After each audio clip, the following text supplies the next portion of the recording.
Hey, it's Greg. This is the Square Pizza Pod, cooked up by Shermco.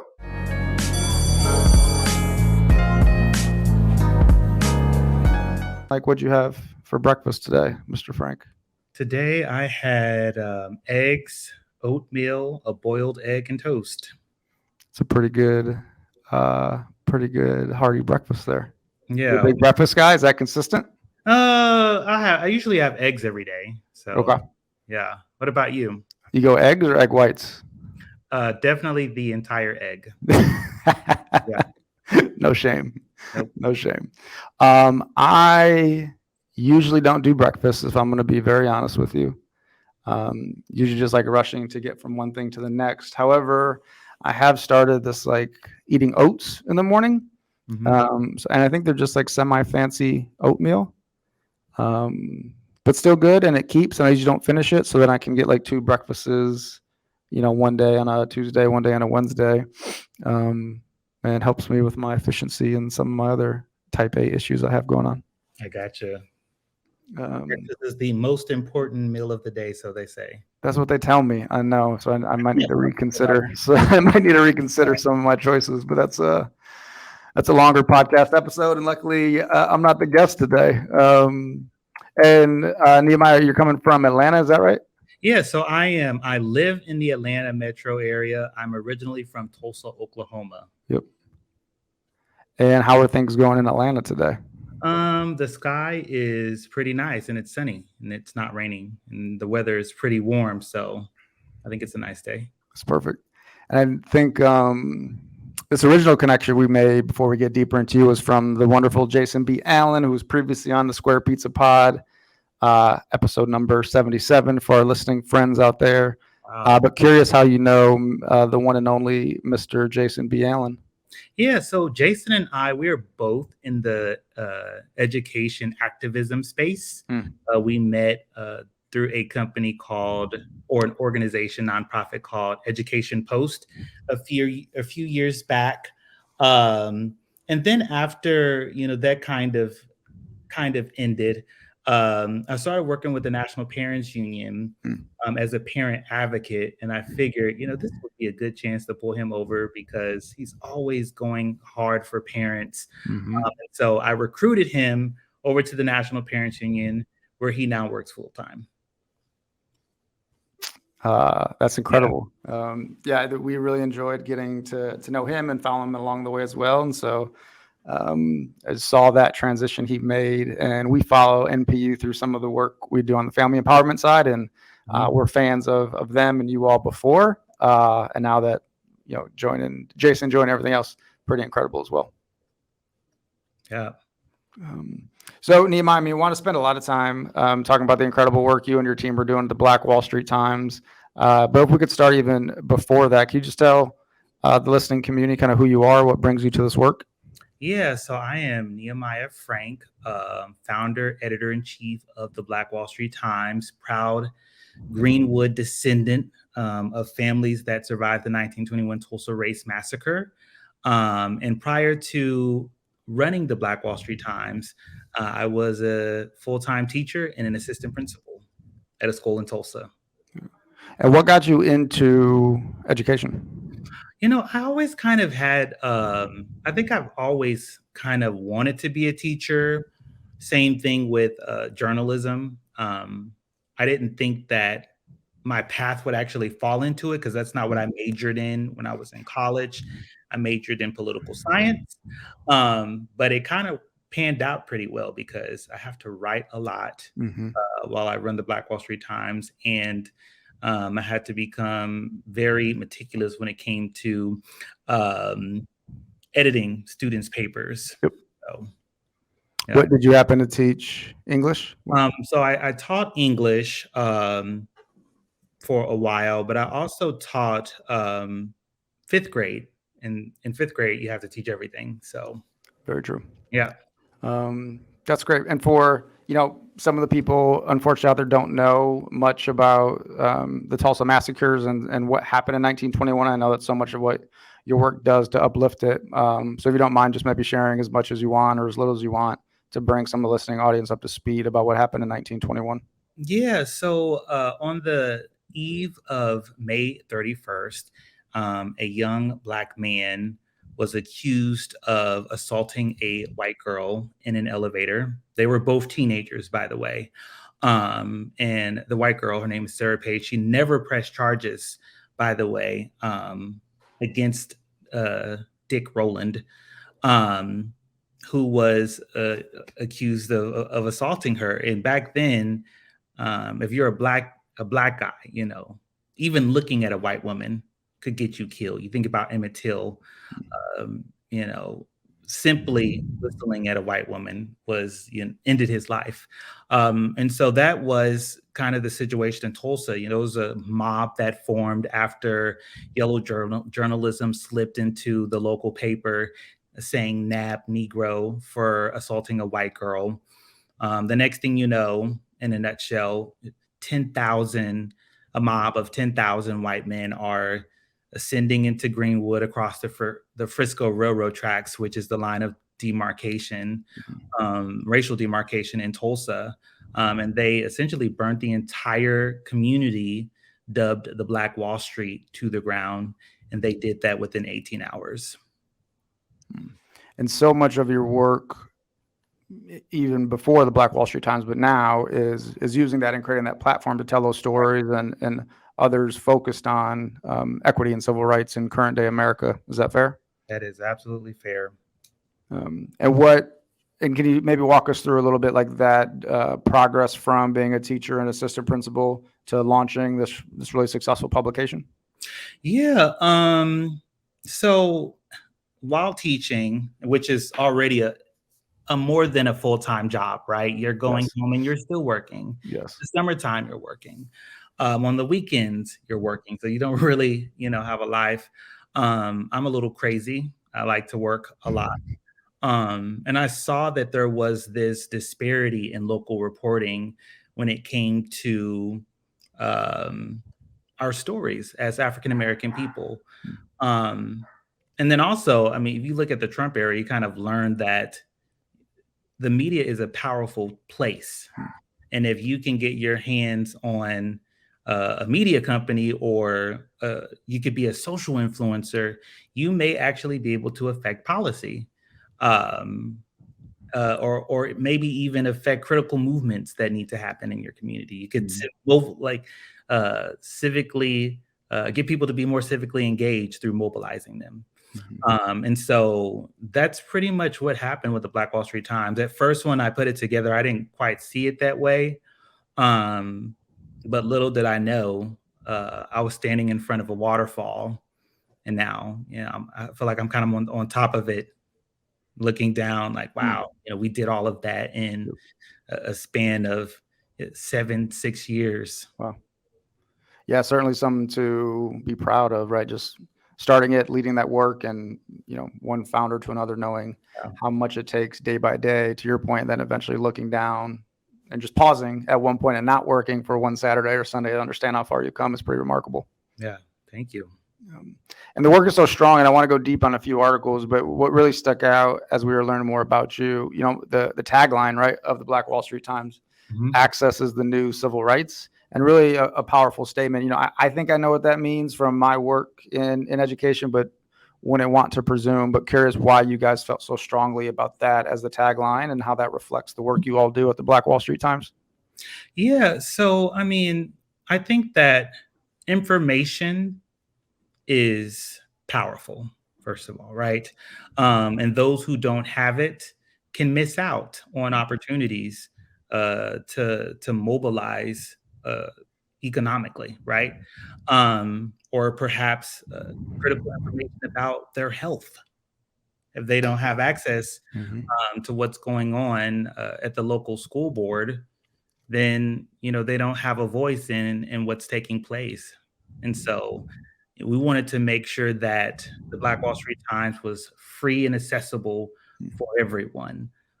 In Tulsa, Oklahoma, the main newspaper, it costs money. You got to pay for a subscription, and not everyone has a bank account. Not everyone has the financials to be able to make sure there's enough money in their bank account every single month, so their subscription stays current. And with African Americans already having a disparity when it comes to employment and pay, I didn't want our readers to be able to have to worry about that.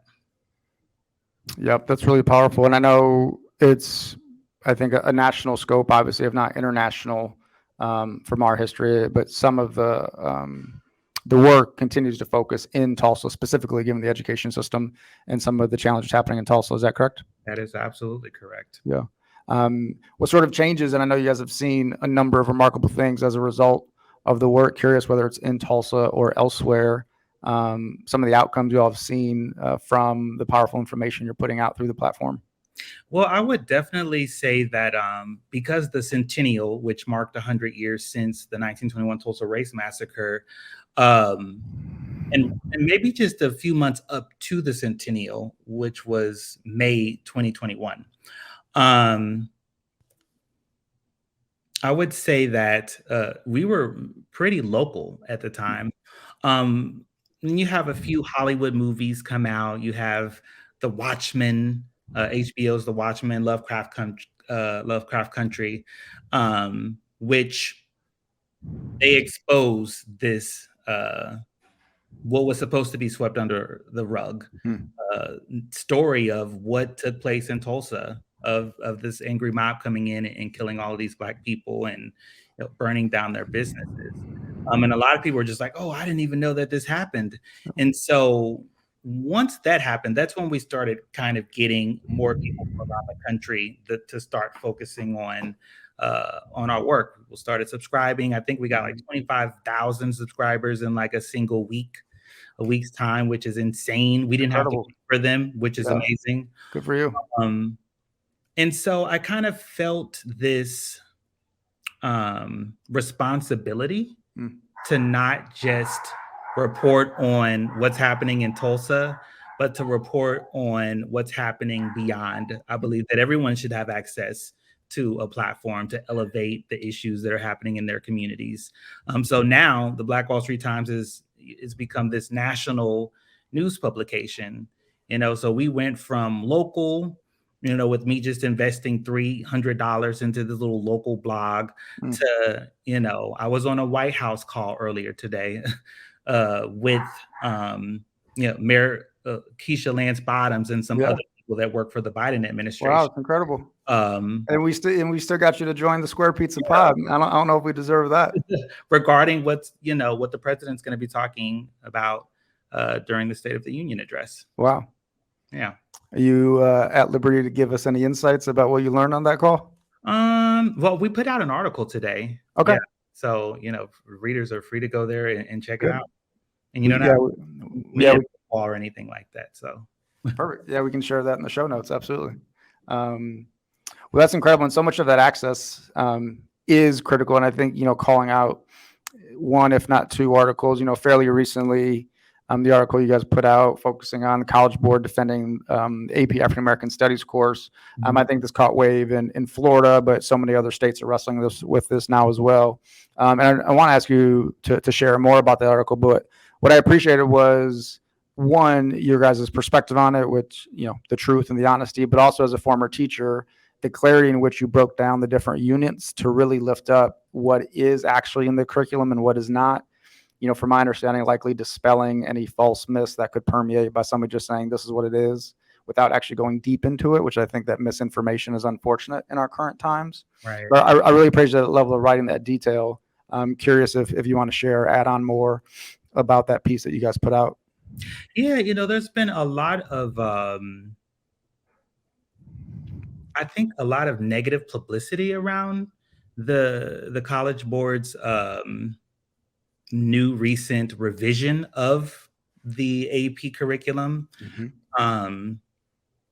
So much so that you have governors that are saying that, because you changed the curriculum, we're probably not going to use the AP history course. But it's like, okay, well, all of those students are not going to have the ability to learn about African American studies at a college level. Like you're denying them that because you think and you didn't do the research, or even ask if the teachers have the capacity to be able to allow them to learn about these controversial issues.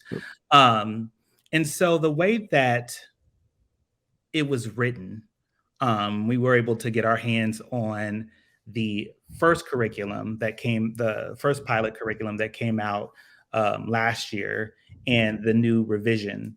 And yes, there are differences, but a lot of those differences are kind of written in an ambiguous way to where if someone wanted to learn about critical race theory and bell hooks theory, they could still learn about it. Now, they might not be able to learn about it in Florida based on the way the laws are written in that state. In Oklahoma, unfortunately, House Bill 1775, which was signed into law, would prevent students and teachers from engaging in that type of classroom discussion. But most of it's pretty intact. Black queer theory is still in there. People are saying that it's not, but if you look at who's being studied in these sections, you have people like Bayard Rustin. I mean, come on now. Like it's still there. If you look hard enough, you'll see that it's still there. And I think that level of detail is, again, from my end, so appreciated, but also so needed in the day in which you said of how important media companies are, mass communication is, and ensuring leaders like yourself, but also citizens have access to what's actually in there and what's not in there to dispel any myths. Be honest, right? Honesty is huge. And the more I stay in the media space, the more I realize that it doesn't matter what side of the political spectrum a person is on, which it really took me. Because the way that they were attacking the College Board, to me, I was like, oh my goodness, are they doing this for clicks? Because if they write a title a certain way, it's like the College Board is caving to Ron DeSantis's, demands. And I don't think that that's necessarily what happened. Can you share more? Is it just that what happened is they took some of that and they did some edits, but still stayed mostly true to the original writing? Is that fair? I think that they just masked it in a certain way. So some of the bigger publications, they were making broad claims that, well, they removed bell hooks, they removed Black Lives Matter. But the thing is that they removed all of the authors. Right? It wasn't just bell hooks. They literally did that intentionally. And they made it to where a student could be able to study any of those people. Right?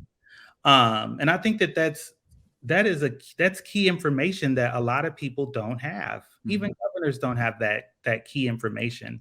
And I felt, it's media has to do a better job at explaining that. I was up all night, literally just trying to, figure out what was going on because it was bothering me so much.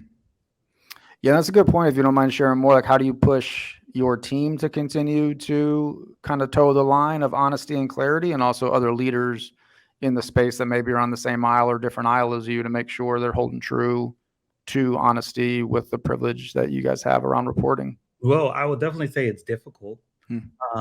Because when the New York Times article came out, we were completely confused because we almost had a completely different article than they did, right? Wow. Yeah. But Politico and the Black Wall Street Times, we had very similar articles in the New York Times and some of the other bigger media conglomerates.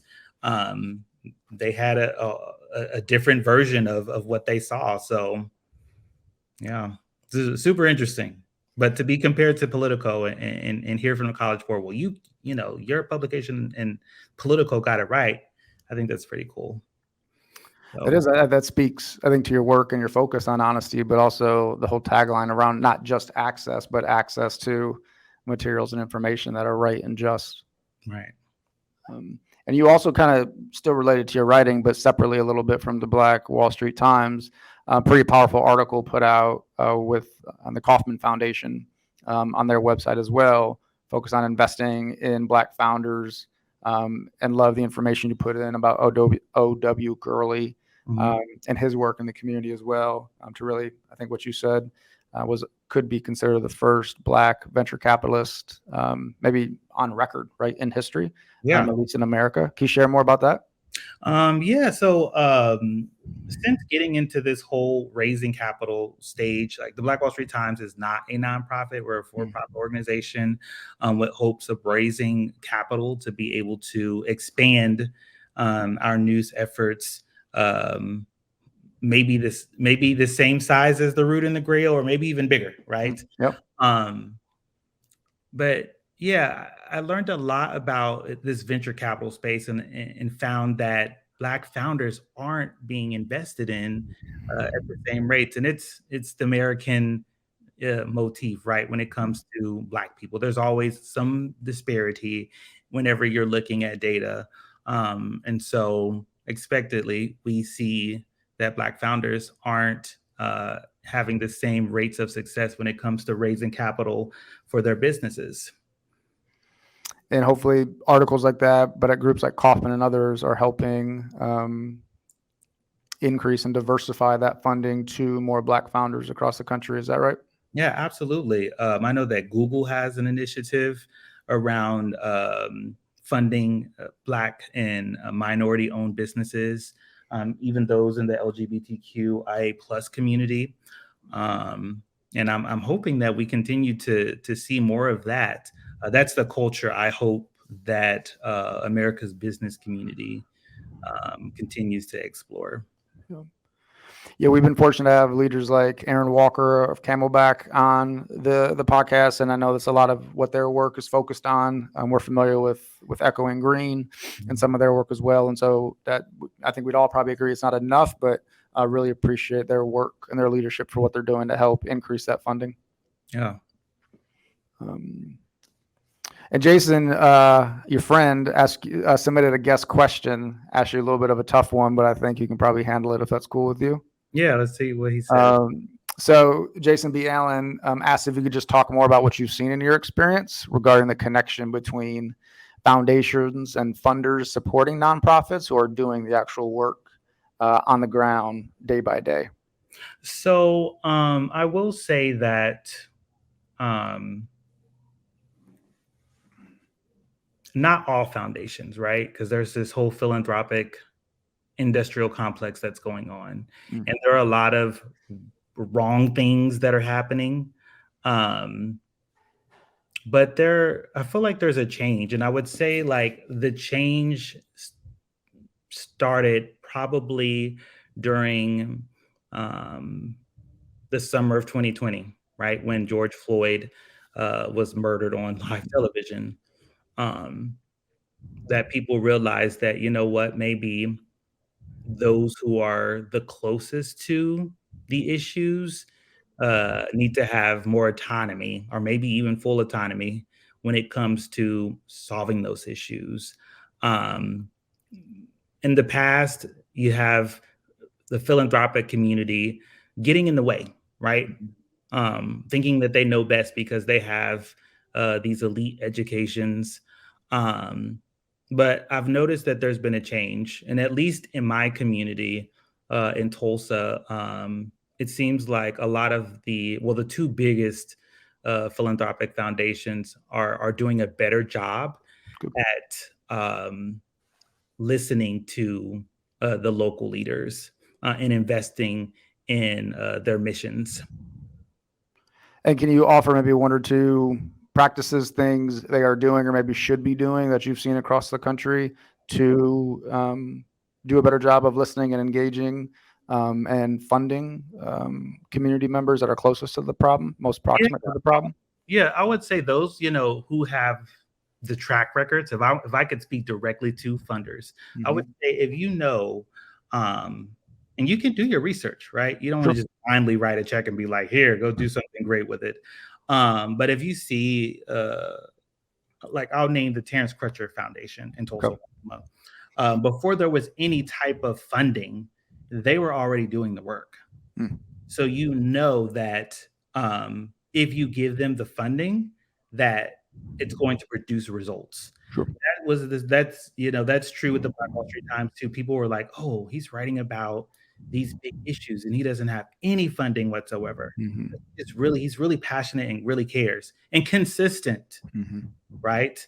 And so since receiving the funding, we get to expand. We get to hire more people. We get to have more reach, and build relationships with other folks that want to be a part of the change that we seek. So that advice is almost having funders be intentional about who's already doing the work rather than asking others to start something new. We're probably similar in Tulsa to other markets we work in. There's almost like an oversaturation of nonprofits, right? Yeah. So figure out where there's opportunities for leaders already doing the work and just help pour some positive gasoline on the fire. Because that's where you go wrong, right? When you start trying to reinvent the wheel, you mess up. You find people that, oh, well, I'm moving to another city. I'm doing this, I have another opportunity to grow my career. You want to find people that are dedicated to the work. They're dedicated. If you give them the money, they're going to stay and they're going to be invested because they want to see the positive outcomes of their work. So. And I think, fortunately, correct me if I'm wrong, what we've seen with some of our work too is recently, as you've alluded to, funders are more open to listening to like the metrics and the benchmarks and the goals from those that are already doing the work, rather than kind of prescribing, here's what my foundation needs to say we do or hit in order to be successful. So at least from our work and supporting our clients, it's been we've been optimistic about that sort of autonomy and power being exchanged back to those that are funding. Yeah. And then maybe a little bit on a lighter note, the Black Wall Street Times, I think, did a great job of live tweeting the Grammys on Sunday, checking out some of that as well. So, maybe give us a few takeaways from the Grammys based upon your guys' live tweets. Yeah. So to be completely honest, I was probably already asleep and in my bed that was taking place. But it just speaks to the team that we have, that we've built, and we wouldn't have been able to do that without supporters. So yeah, I was asleep the entire time. For you, good. And I saw these tweets, and I saw that we got more followers, and congratulated the two staff members that were live tweeting the Grammys. I think we're probably going to do some tweeting for the State of the Union too. We usually do. That's great. Well, shout out to you for providing the leadership, but also specifically to those team members for holding it down. Yeah. And being awake on a Sunday. Right. Okay. That's my bedtime, so I had to get into bed. I mean, we're on the same page there. Earlier I can get to bed, the better. So we got that in common. Okay. Hopefully a few rapid fire fun questions before you get out. What's one thing our listening audience can do to support the Black Wall Street Times? I would say that if you're broke, you can simply subscribe to the Black Wall Street Times, because all of those numbers do add up. But if you do have the financial resources, you can support us monetarily by donating $19.21 to the Black Wall Street Times. And you can do that monthly, you can do that annually, or you can just do a one-time donation. That's great. I know you were asleep during the Grammys, but curious what musical artist you're listening to at the moment. That is a hard one. I don't know. What am I listening to? Oh, that's such a hard question for me to answer. Okay, we can come back to it. I just feel like I'm a boring person, and I'm always thinking about how to make the world better. So I hardly ever stop to think about, let's just listen to some music. Like if I'm in my car, I'm listening to NPR. So just a very boring person. I mean, I wouldn't say anything you've done or shared is boring, but understand you're maybe listening to other things besides music that are consuming you day by day. But I do listen to music though. So yeah, I trust you. I'll believe you in that. Last question. What does square pizza remind you of? Square pizza of Ninja Turtles. Ninja Turtles. Interesting. Yeah. My favorite cartoon growing up. Yeah, I always think about anytime I think about pizza, I'm thinking about the Ninja Turtles eating pizza and ordering it. So Did you have a favorite Ninja Turtle? I think Michelangelo was probably Michelangelo. Yeah, he was a leading candidate for me too. Good to hear. Good to hear. Mr. Frank, we appreciate this. I know you're a busy dude, so we'll let you go. But any final words for the audience? Nope, I think that's it. Follow the Black Wall Street Times. There you go. I will make sure we put in the show notes and throw you guys some subscribers and some followers. Thanks for all you do, and thanks for joining. Thank you. Bye-bye. Thanks so much for checking out the Square Pizza Pod, making a few selfish requests. If you enjoyed the episode, please leave us a review on Apple Podcasts. It helps spread the word about the podcast, and share this with a friend. We appreciate it. Thanks.